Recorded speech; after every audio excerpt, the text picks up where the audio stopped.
Hi, all. Welcome back to the CUHK MBA podcast. I am your host, Darren.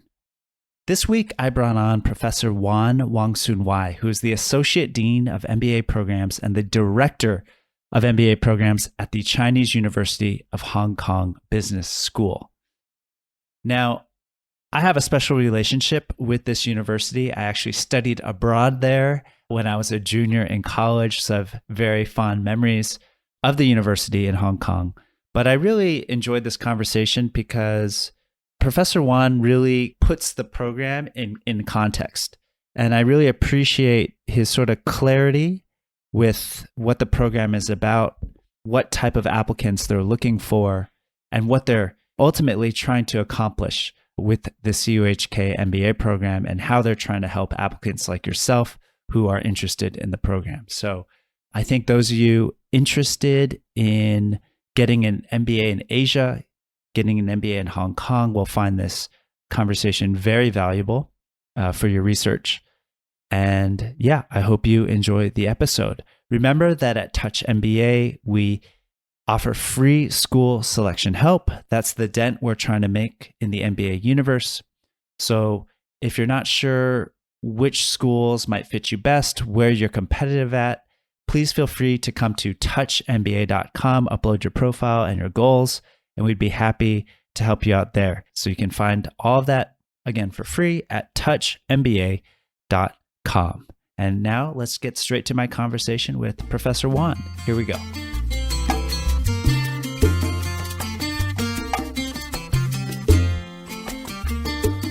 I'm really excited and honored, truly, to have our next guest on the show.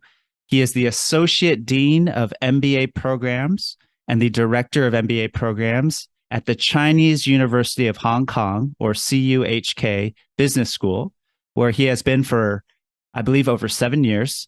His research interests include financial reporting quality, corporate governance, entrepreneurship, and private equity. Before coming to CUHK Business School, he taught and researched at Insead and Northwestern Kellogg.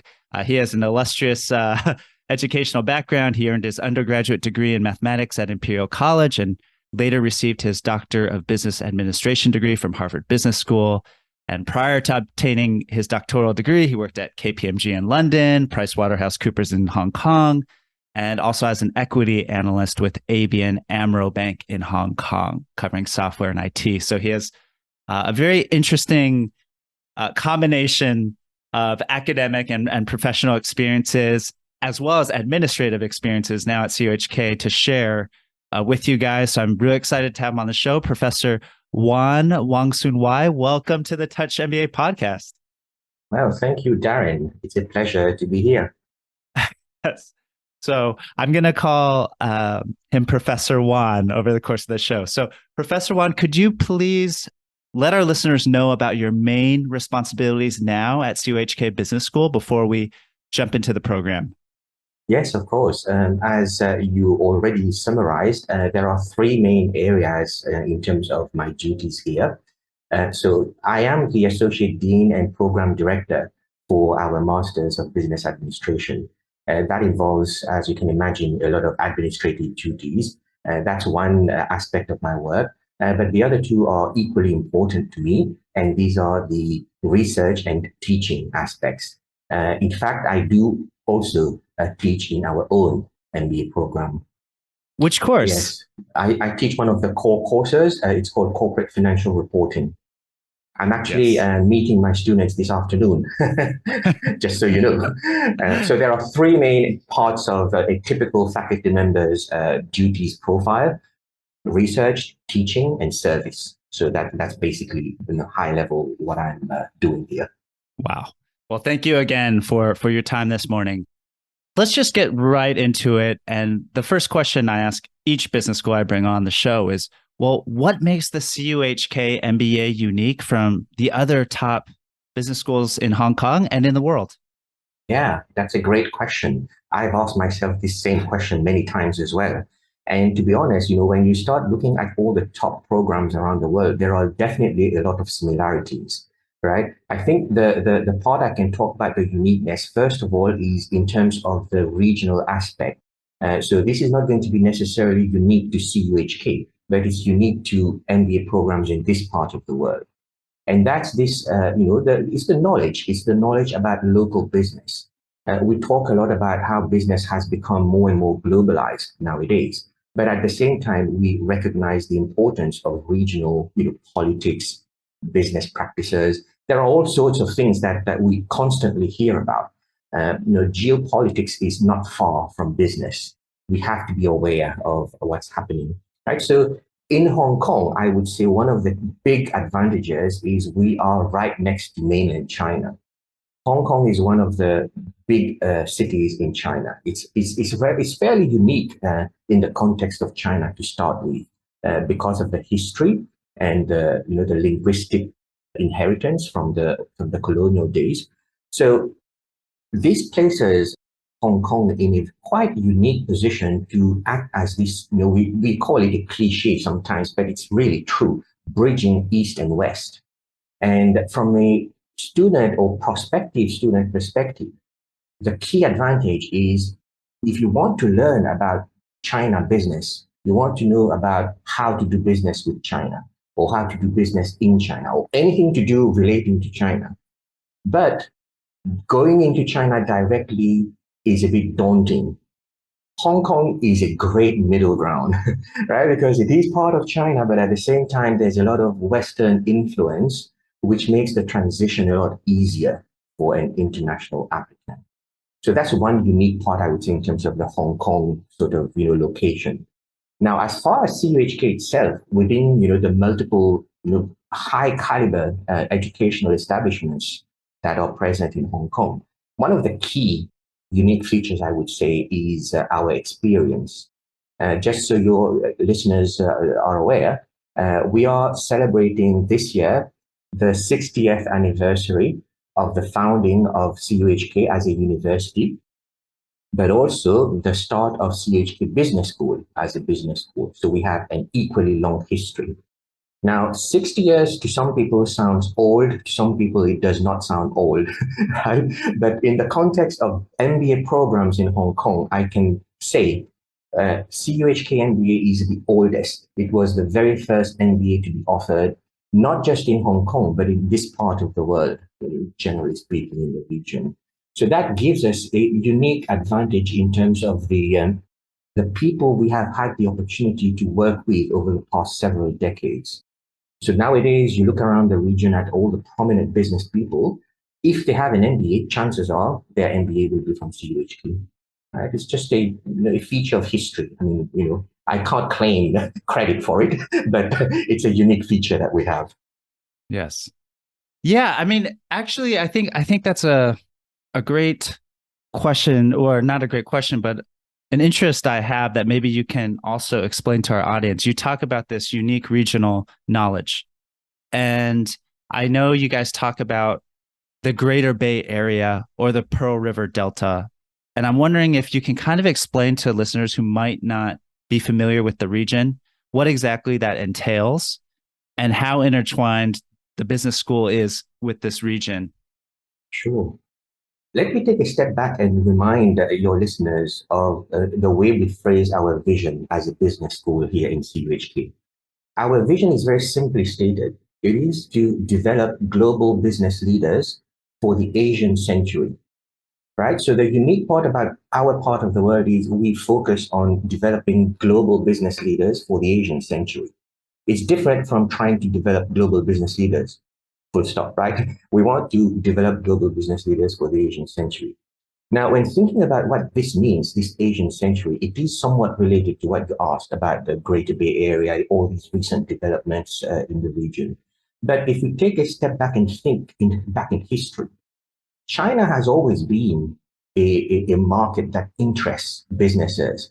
It goes back centuries. It's not a new phenomenon, right? But the difference nowadays is that it's actually happening, that China is realizing its potential as this huge market with a lot of consumers with high disposable income. It's about to overtake the US as the biggest economy on earth.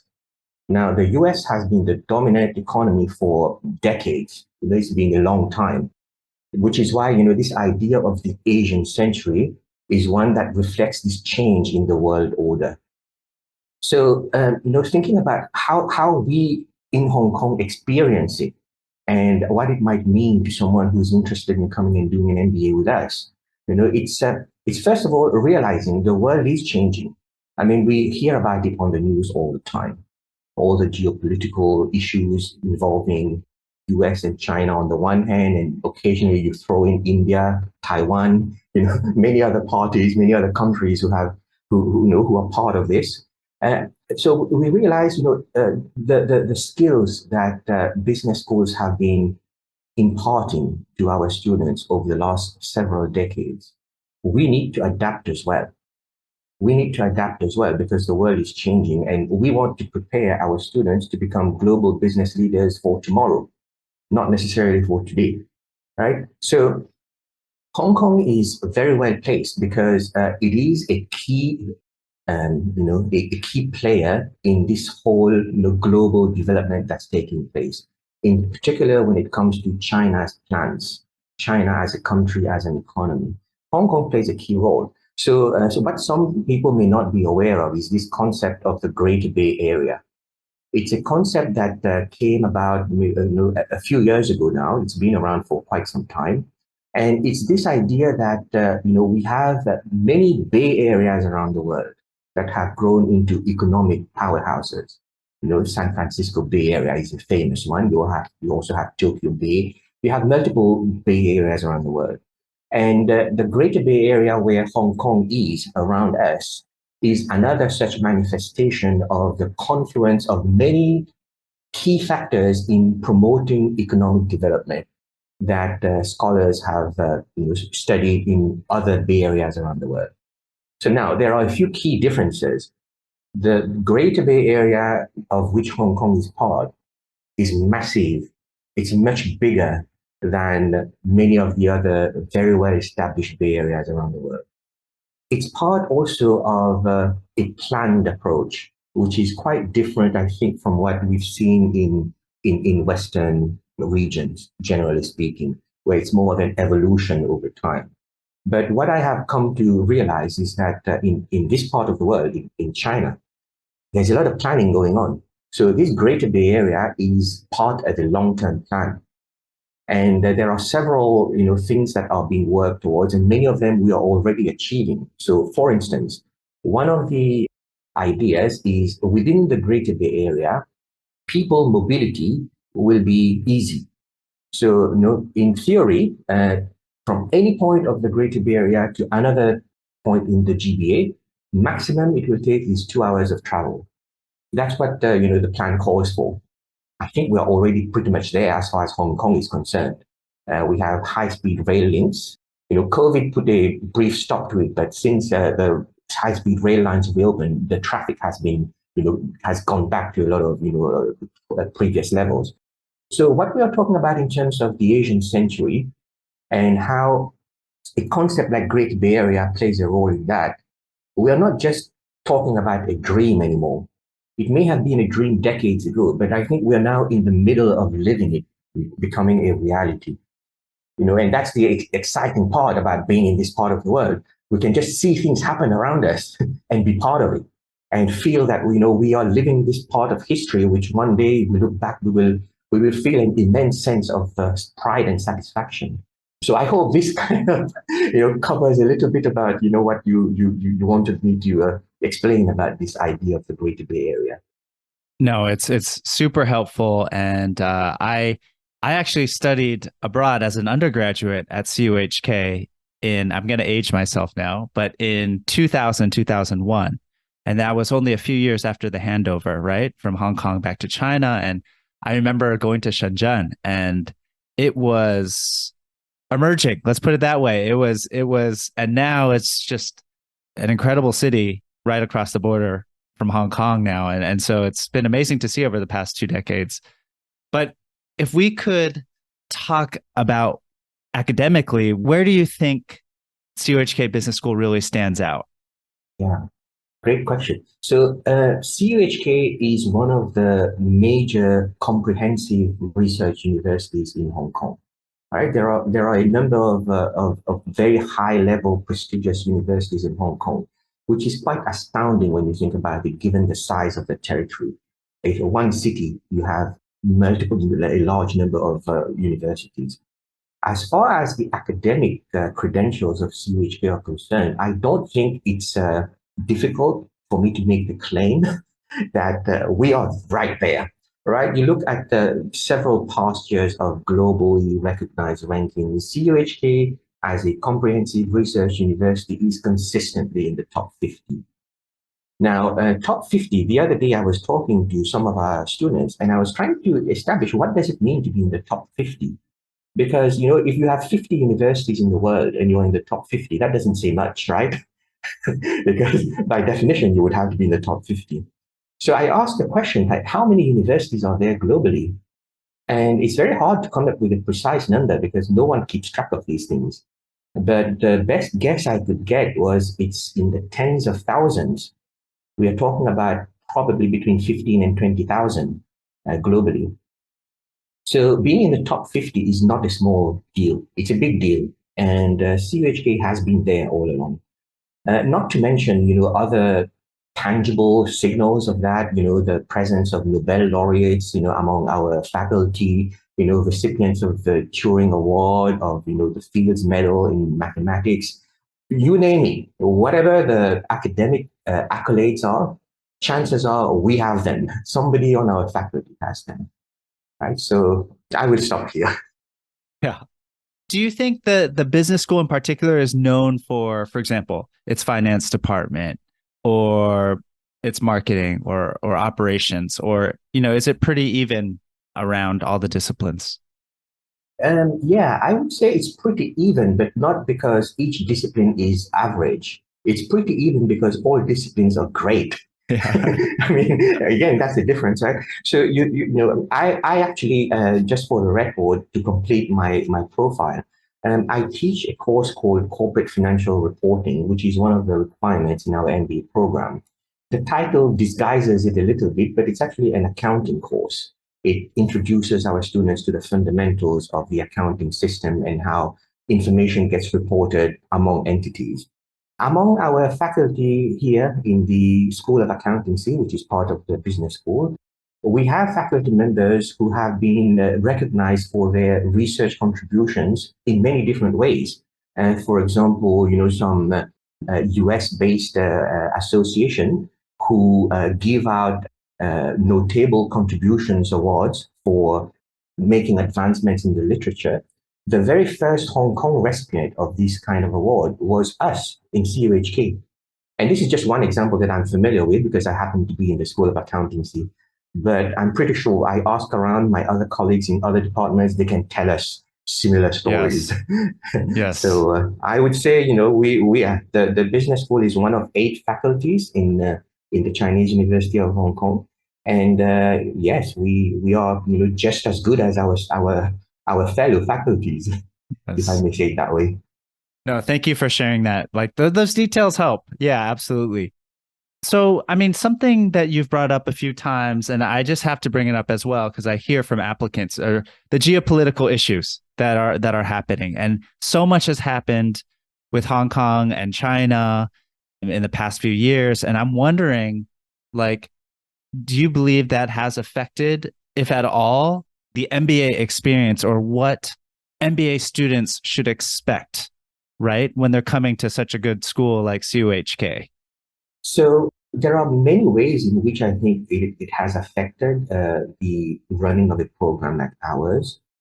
I don't have statistics to back up in detail what I conjecture to be the case, but I think there is a gradual shift in preferences in terms of prospective MBA students.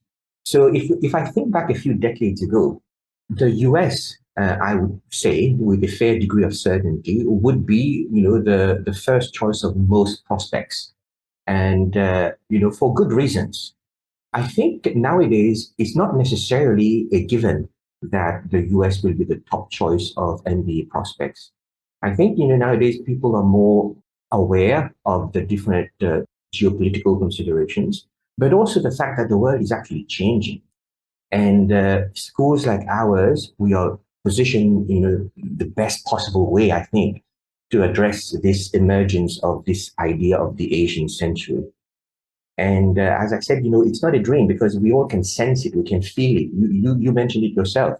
From the time you did your exchange here about 20 years ago now, if you don't mind me reminding people. Yeah, thanks for bringing that up again. And like 20 years later, I mean, the change is enormous. It's and you can see it with your own eyes. You don't have to rely on someone telling you this is what happened. You can actually see it yourself. So I think all of that it has met changes in terms of the prospects that are considering doing an MBA in an institution like ours. Now, I can talk a little bit about other ways in which it has affected us because it also changes the way we think about what we deliver as a program, of course, right? So one aspect I didn't bring up earlier, this idea of an Asian century and us developing global business leaders for this Asian century. We don't call it the Chinese century. It's not just about China. It's a story about the emergence of Asia. And if you look at many of the projections, very soon we are talking within our lifetime, right? You and I, within our lifetime, among the top 5 or top 10 largest economies in the world, the majority will be from Asia. It's going to happen very soon. And China is about to overtake the US. We don't talk much about India, for example. India is not even in the top 5 right now. But within the next maybe 15, 20 years, major projections are pointing to India becoming the 3rd largest after China and the US. So for us, we also have to change and adapt what we deliver as a business education in preparation for developing our students into becoming global business leaders. And that means we need to seek this expertise. So right now, I would say being right next to China and being part of China gives us a huge advantage in terms of understanding China. And what we are envisioning as the next step is for us to become more of a global knowledge repository. We get to know not just about China, but even Vietnam, where you are right now, is also a fast-growing economy. We want to be able to to deliver knowledge about Vietnam to students who come and study with us. India, I already mentioned. Indonesia is also another story that we don't hear about much, but it's going to be the 4th biggest economy within our lifetime. China, US, India, Indonesia. I mean, these are all reputable projections. I'm not making things up just myself. and so, this is kind of where we're working towards to reinvent ourselves a little bit into, changing from being a Hong Kong based to becoming a Greater Bay Area based, and then ultimately later to be a region based and then a global program. Got it. And yeah, I mean, I think we covered a lot of that about my next question, which is why Hong Kong for an MBA these days? But yeah, I'd love to hear your thoughts and because you're in contact with students every year, right? Teaching that core course. Why do you think Hong Kong is an attractive destination for the top talent of MBAs? Yeah, I can actually talk about this in personal terms because you look at me, you talk to me, you see me, you may not realize it, but I'm not from Hong Kong. Okay. Now, maybe a giveaway was my name, right? I'm actually from a small island nation called Mauritius, and Mauritius is part of Africa. Now, you might wonder, why am I here in Hong Kong, right? I mean, it's the same idea behind the question as to why an MBA student from outside of Hong Kong would want to come to Hong Kong. I think it's the same factors at play here. So I actually have a longer history in Hong Kong than my 7 years with CUHK. Before you did your exchange, I was actually in Hong Kong with PricewaterhouseCoopers, right? So, and then ABN AMRO. And I left Hong Kong to pursue my doctorate and then work overseas. And I came back 7 years ago. Now, the reason I came back, I think, will apply to many others who are thinking about the same decision. It has to do with the future, right? So I've been in Hong Kong before. I came back 7 years ago. I already noticed a huge amount of change. A lot of things have changed. Depending on who you ask, it might be for the better, for the worse, but things change. I mean, that's the important thing, that things are not static. And combined with this emergence of the Asian century, I think, the big opportunities are going to be in this part of the world. Now, again, when you talk to me and you look at me, you may not realize it, but my Chinese skills are very mediocre. I will admit it freely. I can get by, but it's not to the level that I would like it to be. So for somebody who is a bit like me, who is a little bit apprehensive about the language barriers, the cultural shock, Hong Kong represents the best of both worlds. There is a very strong Western influence back from the days under colonial rule. It's still present. And not knowing how to speak or read Chinese is not a disadvantage at all. But at the same time, it gives us this immediate appreciation because we are right next door to Shenzhen. You're talking about, how Shenzhen has developed. So one of the attractive aspects of our program, I would say, for our overseas students, is that we like our students to come to CUHK in Hong Kong and not feel that you're just in Hong Kong, but we are part of this Greater Bay Area. So, for example, one of the things we do routinely, and I encourage many of our teachers to think about this, is to organize field trips. Take students to see with their own eyes, touch with their own hands what we tell them about in the classroom, right? So to us, Shenzhen it does not involve a complicated schedule. No, just cross the border. Yes, just take the train, right? And in fact, you know this already. CUHK were just 5 train stops from the border, less than 30 minutes. I think officially it's 22 minutes. 22 minutes. It's extremely convenient. So, Hong Kong is not just Hong Kong. We are part of the bigger picture in the region. And we try to, we structure the program to give all these opportunities to our students. So, that would be one of the key attractions, I would say. Fantastic.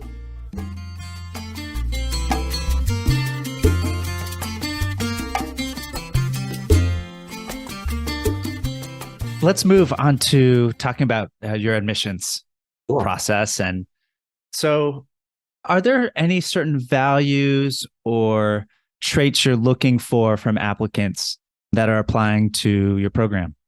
Yeah. So I wouldn't necessarily it's a trait, but, I explained to you our vision to develop global business leaders for the Asian century. So ideally, our students align with our vision. Right. So if somebody is interested in becoming a global business leader, but they don't care about the Asian century, I would argue that may be a not as good a fit as somebody who shares the full vision of our business school. So it's not necessarily a trait, but it's more a question of attitude and what is it that the applicant is looking for.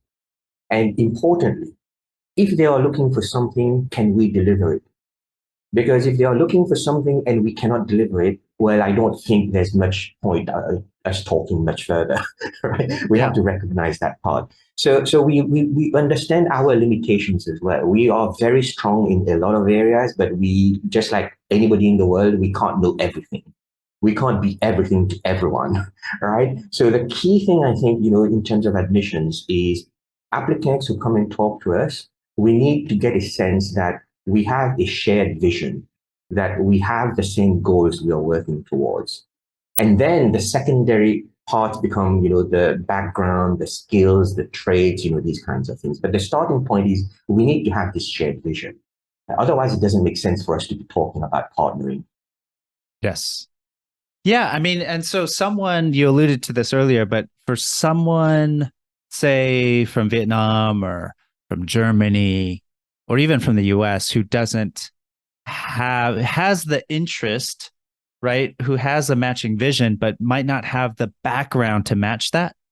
What would you say to them? I mean, by background, I mean, maybe they haven't studied in Asia before, or haven't worked in Asia before, but they have this immense interest. They also kind of share the vision of what you've laid out of what's going to happen. Yeah. So the way I think about it is actually very simple. I'm a simple person, right? So when we talk about the objective, the vision, This is something we can imagine in our mind. When we talk about background, this is what happened to us in the past. We are all at different points at this point in time, right? You're at a different point, I'm at a different point, our prospects are at different points, and that's all because of our backgrounds. We come from different backgrounds. But if we have this shared vision of where we are working towards, we can individually plot our path to get there. Our paths are going to be different because we start from different points. So background to me is not as important, right? So the fact that, let's say, a US-based applicant is interested in becoming a global business leader for the Asian century, but they've never had any Asian experience, I would say that's not a problem at all. The important thing is that's what you want to be. In fact, the experience with us is going to be the experience that's missing from your background, if you see what I mean, right? So the prior background itself is not critical in that sense, because the experience with us is going to be part of that person's background after they are done with their MBA. So it's not so much the background, I would say. It would not, to me, it's not a barrier. And, we can talk about other aspects later, GMAT scores, financial aspects. But the key starting point is this shared vision. Got it. And what personally makes you excited when you see an application, when you see an essay or see a resume or meet someone for an interview? What gets you and your team excited? Yeah, and so I think that's a very easy one for me to answer because, I've done many of these kinds of interviews.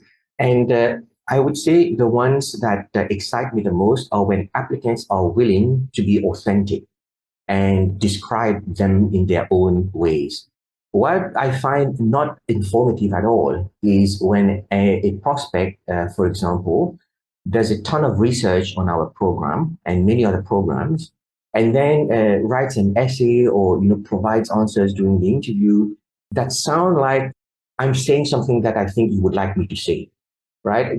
I find that very non-informative because to me, a lot of the time, I remind people, if you tell me something that you read on our website, I already know it. You're not telling me something new. That's right. All I'm learning from you is that you're good at memorizing things. Yes. So the applications that excite me the most are the ones where people are willing to explain and describe themselves and describe why this vision that CUHK Business School has to transform them into global business leaders for the Asian century, how they think it will happen after they join our program. That to me is what makes it very, very rewarding. And each case is unique. Each person has a different starting point, as we said. And learning about how they are thinking about this, creating this path for themselves, and how we can be part of that. I mean, that's what I find very, very, very exciting. Yeah, and so could you tell us a bit more about your process, your admissions process? It seems like it's a very quick turnaround. But okay, let me make it a bit easier. So let's start with the hard things like test scores. Like what are you looking for there? Are you looking for certain, for example, baseline percentage performance in the quant part of the GMAT? What are sort of your criteria with standardized tests first?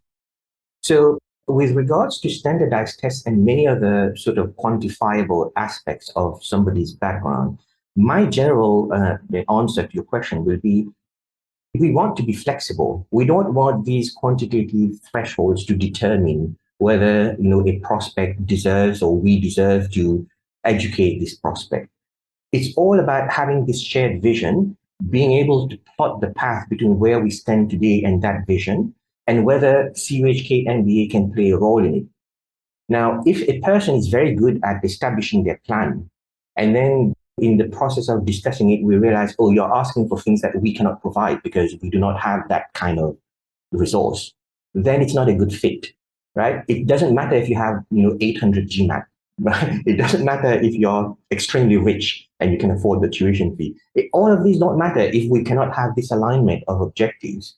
And same token, somebody who is very thoughtful about planning this path for themselves and has thought about how a program like ours can help them and can articulate it well, then GMAT financial situation, all these become things we can overcome.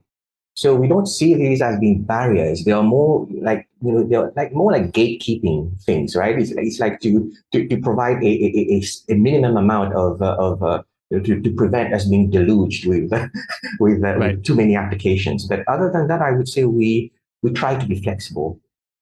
Yes. And how would you advise an applicant who has been listening to us and is intrigued by what we're talking about this vision, to learn more about the school so that they can really or seriously consider it as an option? What do you think is the best way to do that? So the best way I would say, start with a sort of, from a distance approach. Our website is quite comprehensive. We put a lot of information about our program on our website.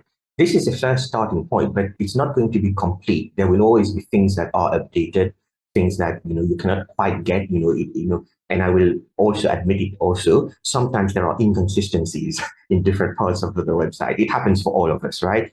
So the next step I would say is the best one, and that's to talk to us. Just talk to us. Make an appointment. There are no strings attached whenever you talk to us.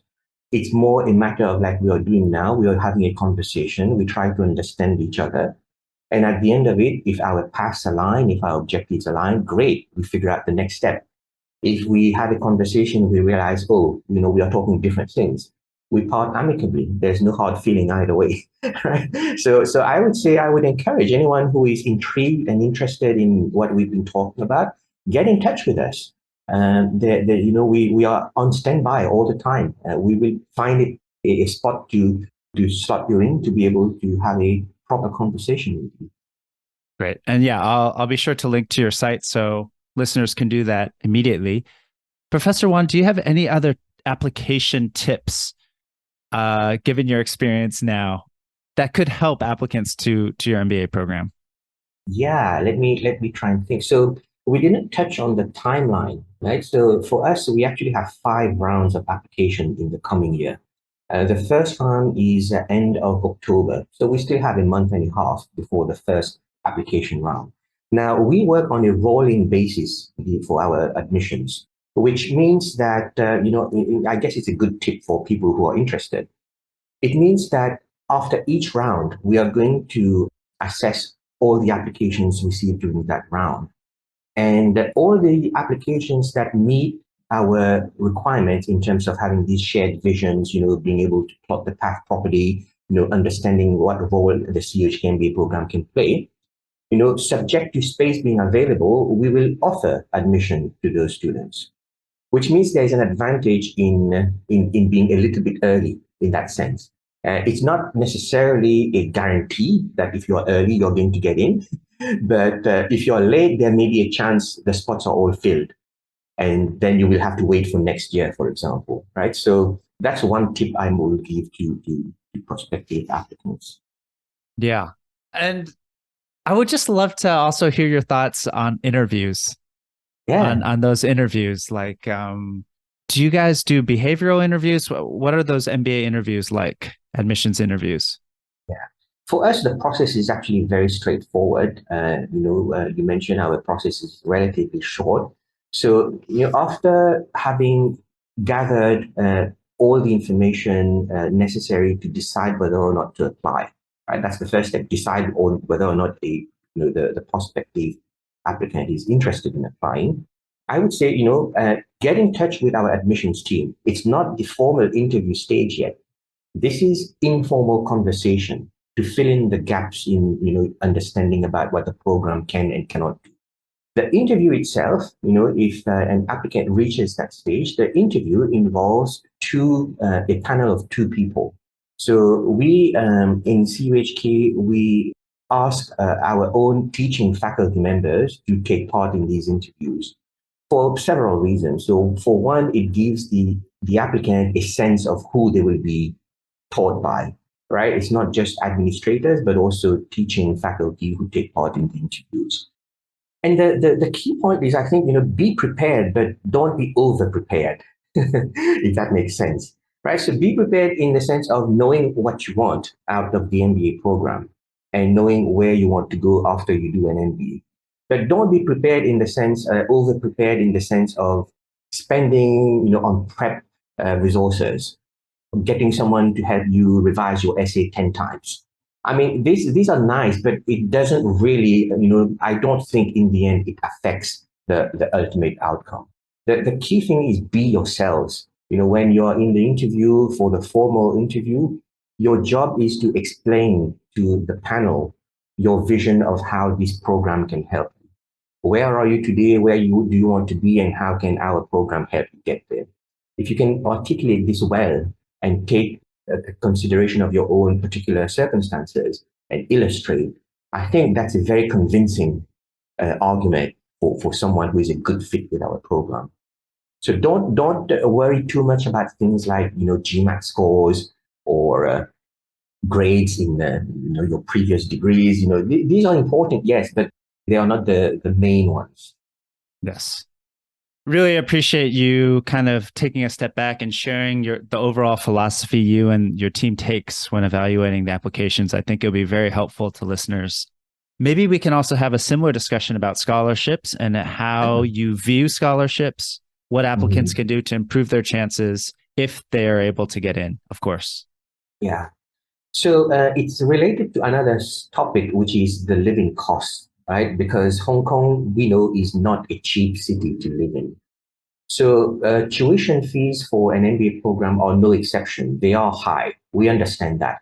We do not hide from it. It's a reality. So we also understand that when prospects approach us from outside of Hong Kong, it can be a shock to realize that it involves the tuition, not just the tuition, but also the overall living expenses.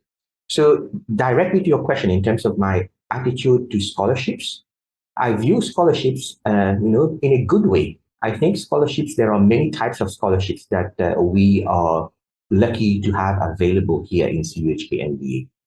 For admissions purposes, we have a number of admission scholarships, which will be assessed. Luckily for prospects, they are assessed automatically. There's no special application separately required. So these are based on criteria such as, the experience, the work experience, the former academic achievements, the GMAT scores. All of these go into a holistic assessment to help out in terms of the admission scholarship. We also have other, not necessarily related to admissions, but we have a number of other scholarships that are granted during the course of the program studies. And these tend to be more, it sort of reflects the wishes of the scholarship provider, if I can put it that way, right? So we are very lucky. Yeah. Again, to mention something I touched on earlier, we are very lucky. We are the oldest MBA program in Hong Kong. We have many alumni who are very dedicated to the program because they all understand how helpful it was for themselves to help them succeed in their careers. So we receive, requests from alumni to provide these kinds of scholarships, financial assistance to current students. And often it will be accompanied by specific requests. So for example, it could be a student who is interested in a specific industry because that's the donor's industry, right? Or it could be something that's related to somebody from a specific country, right? Again, because that reflects the interest of the donor. So we have these kinds of assistance available as well. Not a large number, I would say, but they are there, and it's always helpful to be able to do that. Now, if I may, I will touch on something else, which is not directly related to your question, but is pertinent. And this is the living expenses. The cost of living in Hong Kong is very high. Now, this is something that's going to be a very important distinguishing factor for CUHK. We have a very large campus. We are very lucky. We have the largest campus of all the universities in Hong Kong. I saw a picture the other day, a colleague was showing us. If you add together the area, the land area of all the other universities in Hong Kong, it's smaller than CUHK's land area. We have the largest campus, right? And what that means is that we are also lucky that we are able to offer campus housing to our MBA students. Now, this is quite unique as far as I know. I wasn't too sure about it until very recently. I was asking around. But I think I can say with a fair degree of certainty, CUHK is the only MBA program in Hong Kong that will provide this opportunity to live on campus. And the advantage is non-negligible. I don't know if you're familiar with the typical rent level in Hong Kong. And, we Oh, are yeah. talking, we are talking several thousand US dollar equivalent per month. On campus, it probably will be less than 500 US dollars a month. So we are talking a huge advantage in terms of this opportunity to live on campus. And not to mention the other social advantages, in completing homework, getting to know students from other parts of the world, other industries. And that's, it's a big deal. So I want to make sure that our listeners realize that CUHK MBA offers this unique advantage. You can live on campus during your MBA studies. Yeah, and I'll just share from my experience. It does feel very residential when you're there. It's CUHK is based right off of a subway stop, KCR stop, I guess you could call it. And then you're at the campus, and it's huge, and it feels very residential, like you're kind of away from the hustle bustle of Hong Kong, which is very hustly, very hustle bustle. But then you can jump on that subway and then get to where you need to be fairly quickly. So I think it's a nice balance. I remember many times running to the subway because I was late for an appointment down the hill. CUHK is on a giant hill overlooking the bay, so it's a beautiful view. But you definitely need to make time to get down to the subway. But it is a big space, huge space. That's right. You dated yourself again here because same as you. Oh no, you're scaring me. No. No need to be scared. But because you said that KCR. And that's how I also remember the station in this line. But when I came back to Hong Kong 7 years ago, I realized KCR and MTR have merged. They are just one entity now. Oh, wow. So now we call all the stations MTR stops. Okay. No more KCR. Oh my gosh. All right. All right. We're recording this in 2023. I'm dating myself. So bad. So bad. Why do you have to point that out? All right. Well, no, thank you for pointing that out.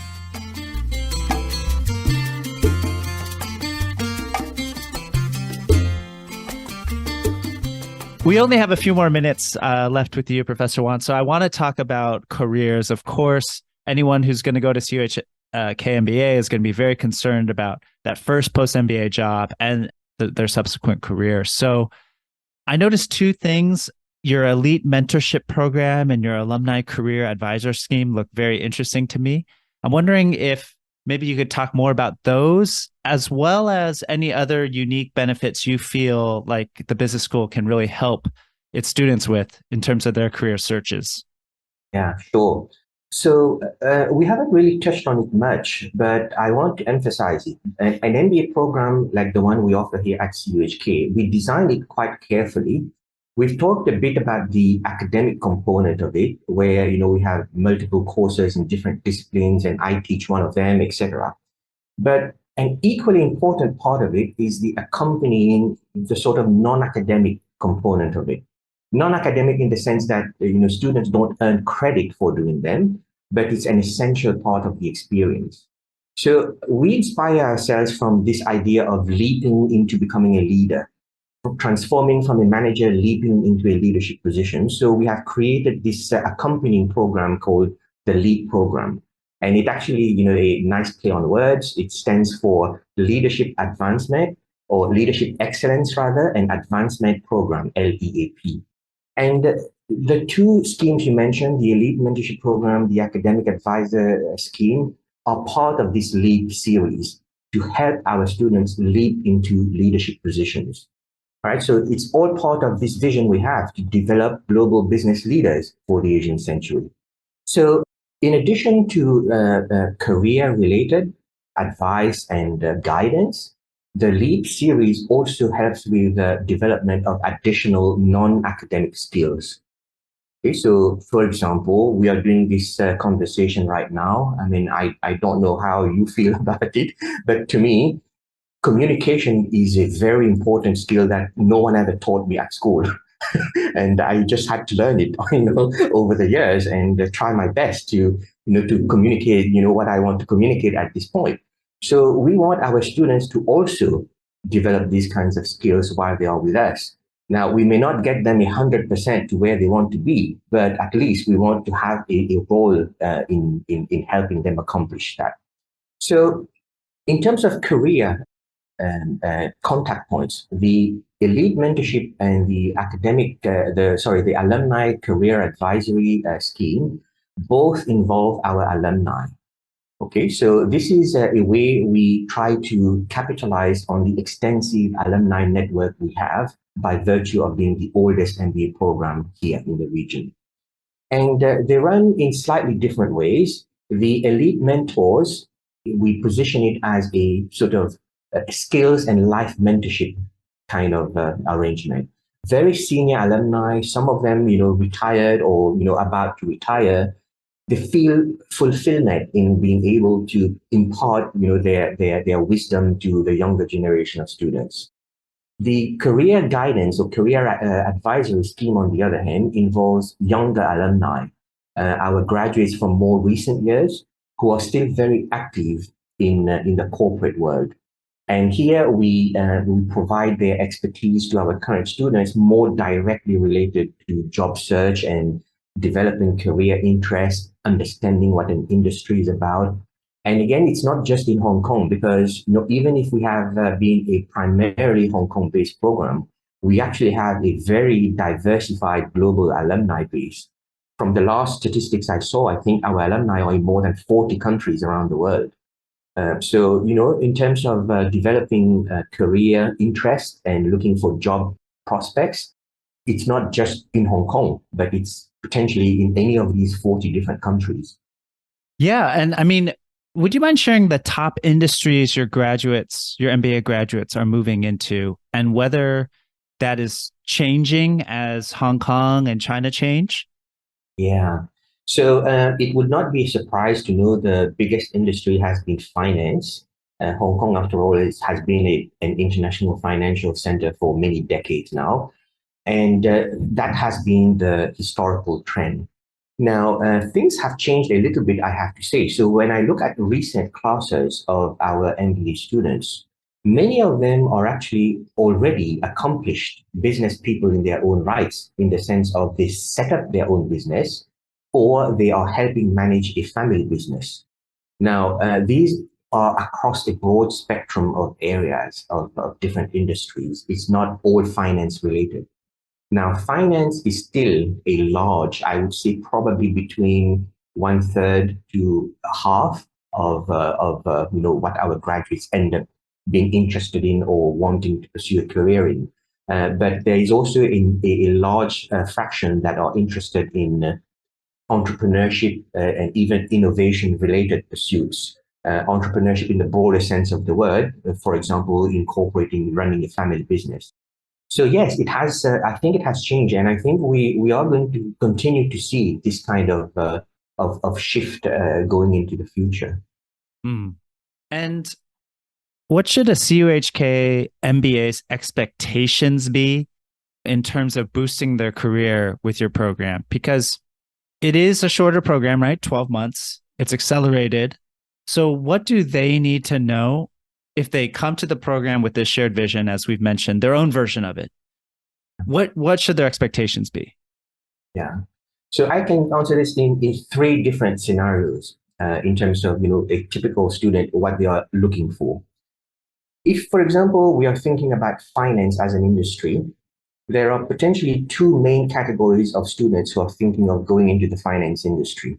One would be, a student who already worked in finance before, and they are looking at the MBA degree as a way to advance their career, to help them get that promotion. I think for these students, it's relatively more straightforward for them to think about because they already know the industry. They already have experience in that industry and they know what they are getting into and they know how the MBA degree can help them. The other type of student might be someone who is thinking of switching career. They've never worked in finance before. Now they are interested in it, and knowing Hong Kong is a major international financial center and doing an MBA here might give them this entry point. Now, for these two types of students, I would say they should adjust their expectations accordingly. A student who has never had finance experience and has the aspiration of joining the finance industry Of course, the MBA degree will help them do that, but they should have different expectations compared to someone who's worked in the industry before for multiple years. In terms of, for example, entry point, salary, all of these different factors, they have to be, let's quote unquote, call it, be realistic, right? So don't just look at your classmate telling you he or she got this job offer with these nice features and expect that you should get the same, right? It all depends on where you came from and what you have to offer. Now, the third category of student, if I may briefly talk about that as well, would be these, not necessarily finance related, but people who already are running their own business or are thinking of picking up, a management or leadership role in a family business. Now, for them, it's also quite different because they already know roughly what they are going to get into post MBA, but it's in very different circumstances, right? So a family business might involve siblings. So, understanding how these relationships will work out and how an MBA is, providing one sibling, with better or different preparation, is something they would have to resolve with their siblings. Somebody who already runs their own business, we have quite a few examples of these types of students already. They may be thinking, okay, their business is quite successful. They have competent managers in place. So they take a year break from the business, right? Maybe they hold weekly online meetings and they feel that's sufficient to keep, to keep monitoring the business. But they want to use this 1 year to acquire some of the fundamental structured knowledge from a business point of view, like accounting, right? Somebody may never have learned anything about accounting. Suddenly they find themselves with a successful business and they suddenly need to understand, right? So it's an accelerated way to learn all the key business disciplines in a compressed period of time, in addition to establishing contacts with the network. The network is something also that we should not underestimate. We do have the largest alumni network, and it's a key asset that our students can definitely take advantage of. I'm going to try to squeeze these last two questions in. I know I'm over time, but one, how important is it to know Cantonese or Mandarin and for those non-Mandarin, non-Cantonese speakers considering your program? That's the first question. Okay. Well, again, I take myself as an example, right? It's not critical. It depends what you want to do, right? So if you want to work in Hong Kong in the finance industry, I would say, again, there are two categories. We have a lot of international financial firms in Hong Kong. If that's the kind of firm you end up working in, English is probably good enough. Right? That's the kind of situation I've been in. We also see the emergence more and more of local or mainland China-based firms coming to establish a presence in Hong Kong, or even potentially offering job opportunities in mainland China to our graduates. Now, if that's the case, then I would say there's probably a stronger need to brush up or acquire the language. But it depends on what our students want for themselves.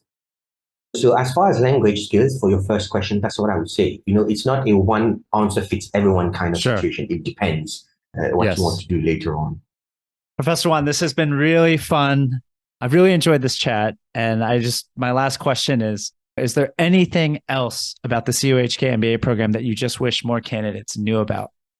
Well, I think I've already mentioned one of the key ones, which is the campus housing. That's not to be neglected. I mean, we're talking about thousands of dollars over the course of a year. It all adds up. But the other thing I would say is the general environment and the sense of culture and the sense of family that we have here in CUHK. It's something I hear from our alumni as well. I never really appreciated it until recently when I kept hearing it. People they tell me, in CUHK, there's a special feeling, there's a special vibe. And I think part of it is related to the mission the university as a whole was founded on. This principle of bringing not just East and West, but also tradition and modernity. So there's a very strong cultural aspect of being in the Chinese University of Hong Kong. And it's about the Chinese culture, as you can guess, from the name of the university, right? So this is something I think is very hard for me to express when I explain it this way. The best way is to experience it. So again, I encouraging listeners to get in touch with us. And if you have a chance to come and visit us on campus here in Hong Kong, try it. come see for yourself and get that sense of culture, of being part of the family that I'm talking about. You will feel it. Thank you so much, Professor Wan, for your time. Not at all. Thanks to you for inviting me. Thanks for listening to the CUHK MBA podcast. Remember, you can get free school selection help and a profile review at CUHKMBA.com. You can also follow us on LinkedIn and Twitter. Just search for CUHK MBA.